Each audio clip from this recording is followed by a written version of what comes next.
welcome to my podcast called Innervation.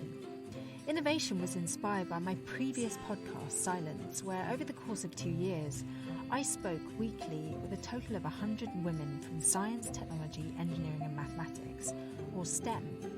I kept all of my guests anonymous so that they could talk openly and honestly about their lives, and we discussed everything from their experiences, what they've learned along their life journeys, and their hopes and ideas for living fulfilling and contented lives. Because their identities were always kept safe, the conversations on Silence were always so raw and transparent, and we didn't just talk about being women in STEM, but about everything. The topics that tended to come up are also the same topics that I discuss with my own friends, or my mentees, or I'm asked about after I've given a talk in schools and colleges. So I thought, rather than keep these topics closed, how about throwing them out into the world and letting everyone hear and engage in issues that are clearly important to many of us? So what I've done is sift through all episodes of Silence to bring you my favourite sound bites on some particular topics. Each week on Innervation, I'll be reflecting on the perspectives that came up on Silence that I feel are actually pearls of wisdom from my guests, that I found particularly provoking, inspiring and empowering, in the hope that they resonate with you too. This week is all about self-awareness. Self-awareness, I guess, is tied with emotional intelligence. And for a long, long time, I thought that intelligence was very much dependent on the grades that I got at school, or how quickly I understood something, or how much I could retain in my memory in terms of facts and figures and things like that. And actually, as I've grown older, I must say that I now think intelligence is really a measure of how self-aware we are. I've spent a lot of time and effort trying to become more self-aware, because I think self-awareness allows you to be more responsible and accountable for your actions and your words and your behaviour and all of that. And so if you're aware of how you're behaving, then you're so much more in control, and you have so much more sort of power to be able to determine the outcome of things based on your sort of participation in events and situations. I would say that as time has gone on, I really have increased in self-awareness, because I've done a lot of self-reflection and really looked at my behaviour in situations, particularly if there's conflict. I always try to understand exactly what my part is. And I think before I gained this kind of self-awareness, I really was unaware of reality, and I was almost in some kind of like denial. For example, that the smarter I am, the better grades I would get and the better job I would get.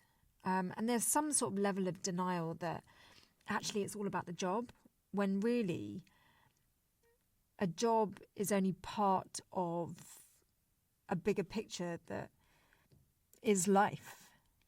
Life is not all about how much money you make or things, material things. Life is so much more than that. And I think sometimes we can have blinkers on, really focused on goals, really focused on ambitions, and we can actually forget to be present and fully in a situation because we've got our sights set on something else. And I think when you have self-awareness, you become so much more in tune with reality in the present moment. So I'm going to start with the first quote from episode 53, where my guest talks about getting real and getting more self-aware. Easy, and I think people showing that, people that we respect as well, and people who have achieved great things but have come out and said, actually, these are the struggles I went through. suddenly feel okay, it's okay to not be okay. Yeah. And But that, then there's also now, there's the awareness that we have to look after our mental health. yes. I think self-awareness is definitely tied in with mental health. I think, often we can be dishonest to ourselves. You think someone really fancies you, and you're convinced that actually if you're thinner, richer, funnier, whatever, that person's gonna like you more. And that's kind of like being in some sort of denial, because you're not being really honest about yourself. I mean, to be truly loved for who you are is what most of us are looking for. We're not looking to be loved more because we've got more in our bank accounts. And so I think self-awareness is really key, because it can influence our mental health. And I think one way of improving our mental health is to try and get more honest with ourselves, not be in denial, and look at things face on. Look at reality face on. If you are really miserable in a relationship, for example, to really admit that and be honest about that and do something about it. I think sometimes we try and make something work. We try and enjoy our jobs. We try and not be hurt because we're being bullied at school or whatever. And I think when we get honest and just say, actually, it does really hurt that I'm being bullied, or it does really feel uncomfortable that I'm the only woman in a male-dominated situation, it's getting honest. It's lifting that veil of denial. And so I love what my guest in episode 61 says, because I really agree with her. Developing your own self-awareness is the most important skill you could ever learn. And learning to then trust yourself is the next step. Because I think just blindly trusting impulses is probably not the best thing you want to do, especially as a teenager. But I think it is really hard when you are a teenager to trust yourself, because you don't really have experience under your belt, and it's so much more difficult to have self-awareness because you don't have experiences. You haven't been on the planet long enough. And I think that's why my self-awareness levels have increased with age, because you start to see patterns in things, you start to get familiar with the way people are, the way things tend to go. And as a result, you're able to recognize, like, oh, I've been here before. I've had the same experience. I've had the same joy. I've had the same discomfort. And so you kind of know how to approach it, and you're able to actually self-reflect based on experiences. This is something my guest from episode 22 alludes to. The good thing about having this excessive awareness of what I'm thinking or doubting about at least meant that I was able to catch these unhealthy thought patterns. And whilst I can't say I've completely fixed them, I would say that I'm on the path to You're on the know path, yeah. what to do about them, rather than having them, resurface again in the future and having them catch me off guard. I think what's so fascinating about my guest from episode 22 is that she has really observed herself. She's been extremely self-reflective, and for her, I think not having an awareness of who she truly is often meant that she was reacting with a lot of emotions. She was probably being triggered. She was probably being upset by certain situations, and then behaving in a very sort of emotional or passionate way. And that can be really dangerous because, first of all, when people witness that, they can tell you you're crazy or there's something wrong with you, which can be really hurtful. But it also means that you're not really in control of yourself. And having self-awareness gives you the opportunity to really sort of get a hold of yourself. And so rather than putting yourself out there and making a fool out of yourself or getting so emotional that you end up sort of regretting it and going, oh, why did I say that? Why did I do that? Why did I act like that? You know, having self-awareness allows you to, let's just say you're getting really upset in a situation, rather than blurt out a whole load of sort of angry words. You can actually sort of internally go, okay, I'm aware of this feeling I have, right? Start to get really upset if someone's told me that I didn't do the washing up when I did. And when you recognise that you're getting really sort of wound up, you can learn to deal with it internally rather than blurt out things that you regret later on. And so this guest from episode 22 really talks about being caught off guard by her emotions. And then she goes on to share her opinions more about self-awareness. I think self-awareness is incredibly important. The ability to self-reflect, I think it gives us a higher level of consciousness. And I'm very grateful to my PhD for kind of thrusting me into this really extreme mental state, because I think it was through that hardship of studying something at such a high level that it was a catalyst to wanting to become more self-aware in order to get out of that suffering, really. Yes, and to a degree, I often feel that's quite an undervalued skill, or one that's not thought about very often. Because whilst I think sometimes, it can be passed off dismissively as, I don't know, being hysterical or being overly emotional and letting it get in the way with your work, or softer variations overnight of people who think that, and they associate it as, women aren't as good at science because they worry about these things, and that makes them weaker, which is totally not true.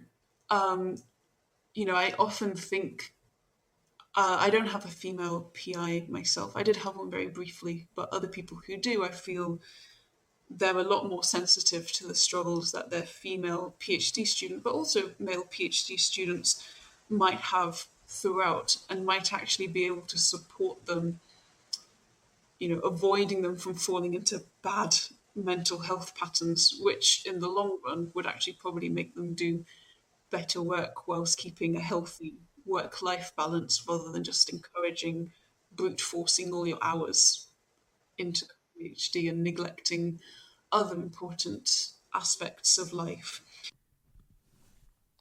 For me, I think it has been really important to go through struggle and difficult times, and it sounds like that was the same situation for my guest from episode 22, because she had been through a lot. I remember her telling me on that episode about sort of moving to a different country, to a place where she didn't speak the language, and she looked really different from everybody else and feeling really out of place. And I think when you go through difficulties like that, any kind of struggle, a lot of different struggles often teach you so much about who you are.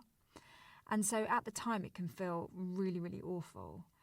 But I think often people that go through hard times do come out the other side stronger, because you just are more self-aware. And I think when you're self-aware, you become more sort of kinder to yourself, because you're just like, you've been through some hard times and you're aware that, you might be a little bit wounded or a bit sort of fragile after things that we've gone through emotionally. And,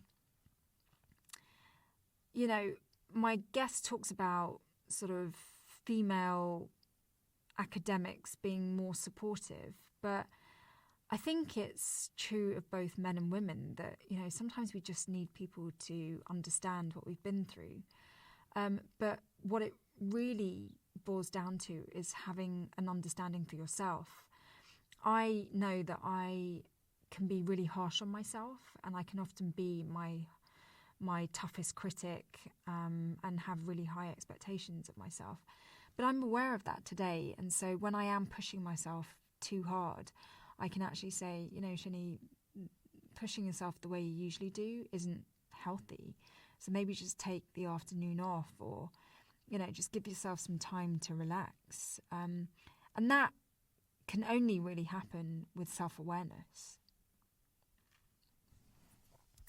But, you know, we live in a world where it's all go, go, go, and we have really high expectations of people, and we work really hard, and we push ourselves to the nth degree. And I think sometimes when we have an emotional awareness, it can be viewed by other people as being a bit sort of hippie or woo-woo or a bit crazy.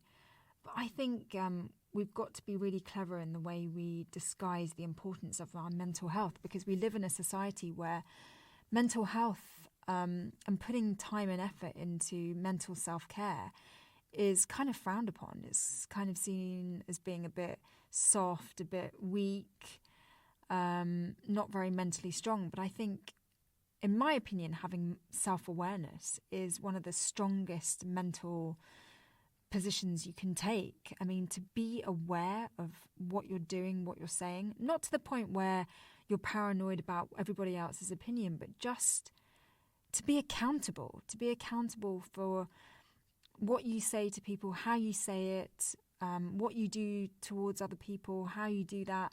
You know, all of that is just a very empowered place to be.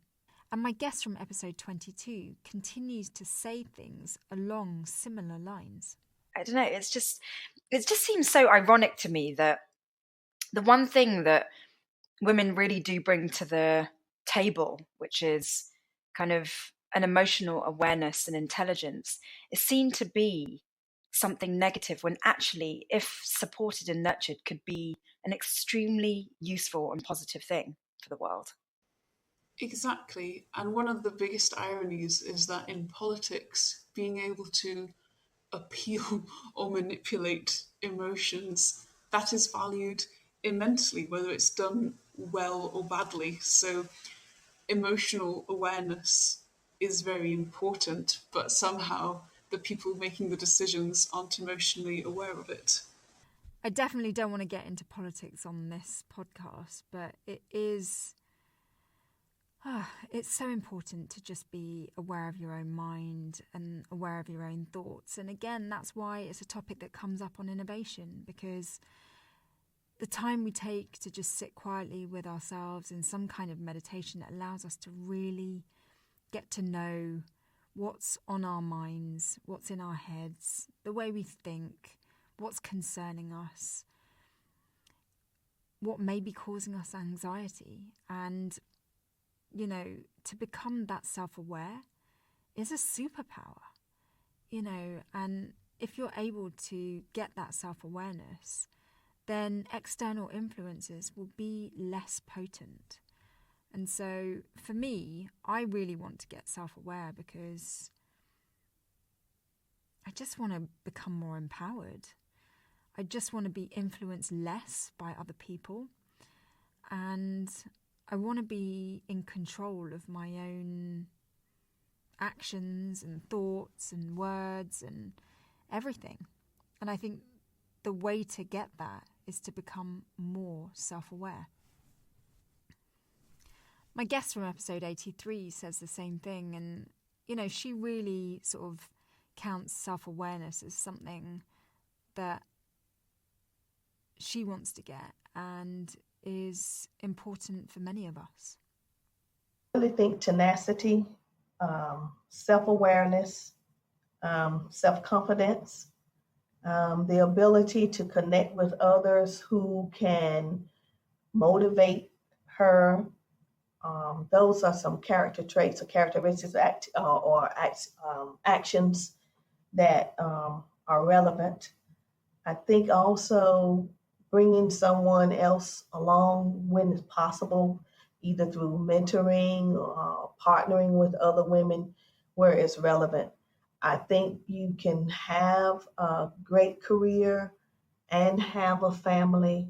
I think it takes working with your partner to understand your role in terms of your job, and also working with thinking about your work in terms of the health of your family. I think you can have both. I don't know if we really want to have it all. I think we've been taught we should have it all, but I think we can have a good balance of life and work. But it takes being mindful of what's most important to you as a woman.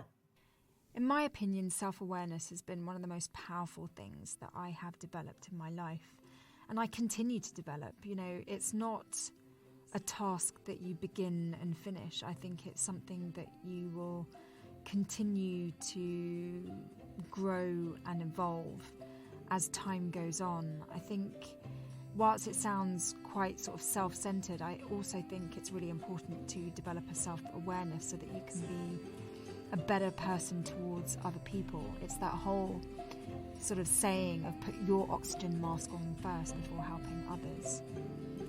So I challenge myself actually, to spend more time in meditation or otherwise getting to know yourself and becoming more self-aware so that you can connect with others in a much more empowered, confident and self-assured way.